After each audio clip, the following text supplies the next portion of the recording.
Hey friends, welcome back to the Grace-Filled Leader Podcast. Have you ever found yourself in a leadership position where you feel like you've lost trust with the people you lead? Or maybe you're the one struggling to trust those who lead you? Maybe you've been in meetings where no one speaks up because they don't feel safe. Maybe you've been a part of a team where morale is low, motivation is virtually non-existent, and people are just going through the motions. Or maybe, as a leader, you've sensed distance in your team but don't quite know how to fix it. Last time, on the last episode, we talked about creating psychological safety and how essential it is for people to thrive, to take risks, and to be engaged. But today we're tackling a little bit harder question. What happens when trust has already been broken? What are the warning signs that psychological safety is missing? How does trust get damaged in leadership? Can you right the ship once trust has been eroded? And if so, how? This is such an important conversation because trust isn't just something that's nice to have, it's the foundation of effective leadership. And without it, people disengage, performance drops, and burnout rises. So if you've ever struggled with broken trust, whether you're the leader or the one being led, you are in the right place. Welcome to the Grace-Filled Leader Podcast. Do you want better work-life balance? Do you get stuck in patterns of perfectionism and people-pleasing? Have you always been an overachiever but never really felt good enough, no matter how much outward success you achieve? Do you want more time for the things that matter most? Well, you are in the right place. Here on the Grace-Filled Leader Podcast, we focus on spirit-driven success and share the secrets to having better work-life balance as a busy woman in leadership. Here you will learn how to set boundaries like a boss, find peace of mind, and reclaim your time for the things that matter most. Hi, I'm Tanya, a wife, mom, leader, and certified Christian life coach. For most of my life, I tried to find worthiness through achievement. I spent decades people-pleasing and pouring myself into my work. I was looking for my value through the approval of others. This led me to feel burned out, empty, and exhausted. I had no time or energy for myself or my family. I realized that I was wasting time and energy looking for validation in all the wrong places. But my life changed when I finally surrendered and God showed me a different way. It is my mission to help you start living the abundant life God has for you.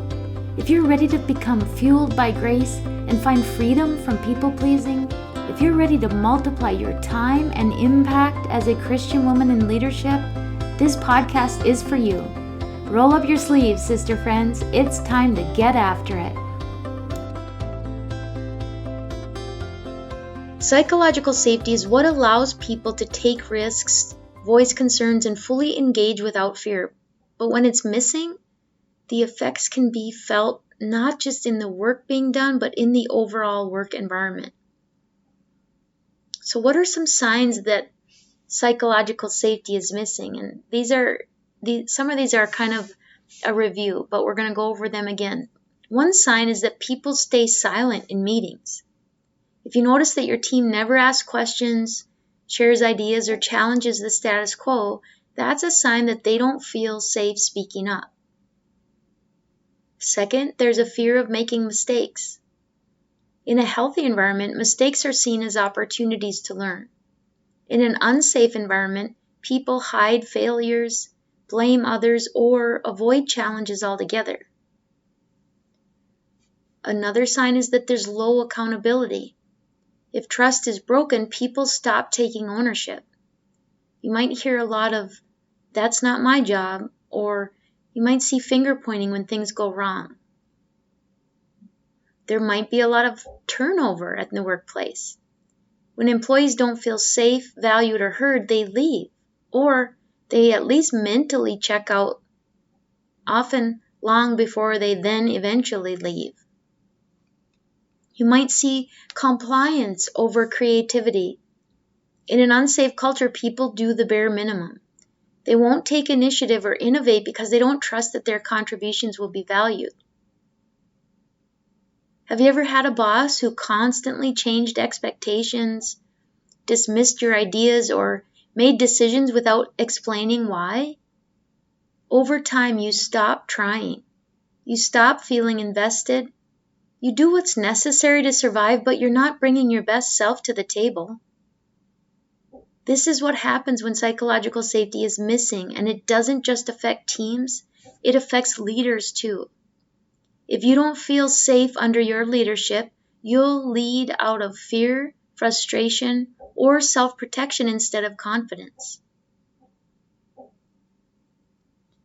Trust is hard to build and very easy to break, unfortunately. It doesn't usually disappear overnight. It erodes over time due to leadership behaviors that create uncertainty, fear, or disconnection.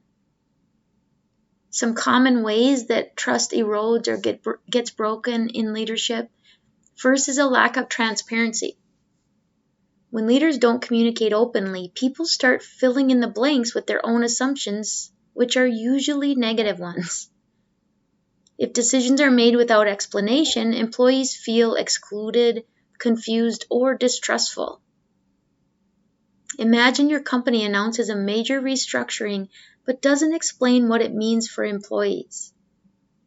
Panic might set in, rumors fly, people start looking for other jobs, not because they know their position is at risk, but because the lack of transparency breeds fear.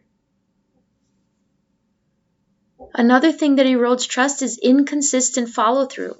When leaders say one thing but do another, trust erodes very quickly. Employees need to know that promises and commitments are reliable. For example, a leader says, "Your feedback matters," but never acts on it. Over time, employees stop believing that their input actually counts.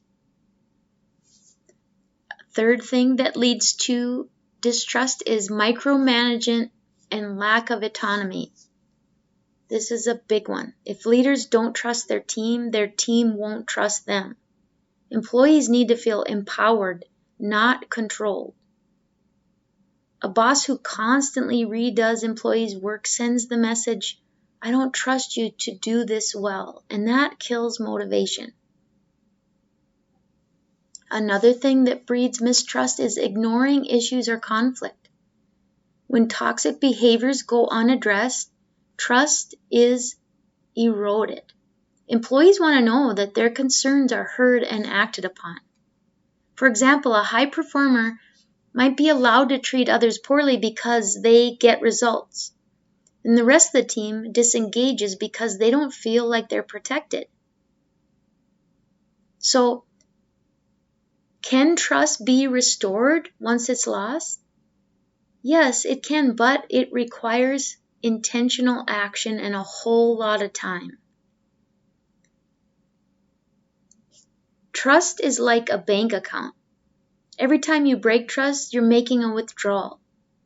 Therefore, the only way to restore it is to start making consistent deposits. So, here are some suggestions on how to rebuild trust as a leader. First of all, acknowledge the breakdown. You can't rebuild trust without first admitting that it's been damaged. Be humble and transparent. Maybe you say, "I know trust has been broken and I want to make it right." Second, commit to transparency. Share information as openly as possible. If you can't share details, explain why. So instead of saying, "Changes are happening, don't worry about it," say, "We're making changes. I don't have all the details yet, but I'll keep you updated as soon as I do." A third way to build trust is to show consistency in your actions.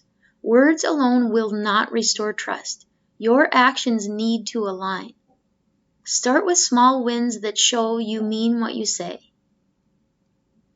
Number 4, create a safe space for honest conversations. Ask for feedback and actually listen to it. Give your team permission to express concerns without fear of punishment. For example, if your team has felt unheard, maybe you hold an open forum where they can share thoughts, and then follow up with real change. And finally, to build trust, you need to build one-on-one relationships. Trust is built in small moments, not just big meetings. Take time to connect personally and show that you value people beyond their work. So here are some final takeaways and a challenge from today's episodes. Trust can be rebuilt, but it takes intentional action and consistency. If you've broken trust as a leader, own it and start making small deposits to rebuild it. If you are in a low trust environment, focus on what you can control: transparency, communication, and engagement. Your challenge for the week: I want you to identify one area where trust has been damaged and take just one step forward to rebuild it. Friends, this is hard work in leadership, but important and valuable work. As you go forward this week, I pray that the Lord fills you with His strength, His endurance, with gratitude, peace, and His amazing grace. I pray this episode blessed you, spoke to you, or encouraged you in some way. If so, please share it with a friend and head on over to Apple Podcasts to leave me a review. That's the only way for me to know if you're enjoying the show. Nothing blesses me more than to hear from you. Also, come on over to our free Facebook community. This is a great place for us to support one another on our faith and leadership journeys. You can find the link to the group in the show notes or go to gracefilledleader.com/community. If you have questions or content ideas for the show, please send me a message on SpeakPipe or via email. Go to gracefilledleader.com/contact and leave a written or voice recorded message. I would love to know how I can best serve you on the podcast. Now to Him who can do immeasurably more than we can ask or imagine, according to His power that is at work within us.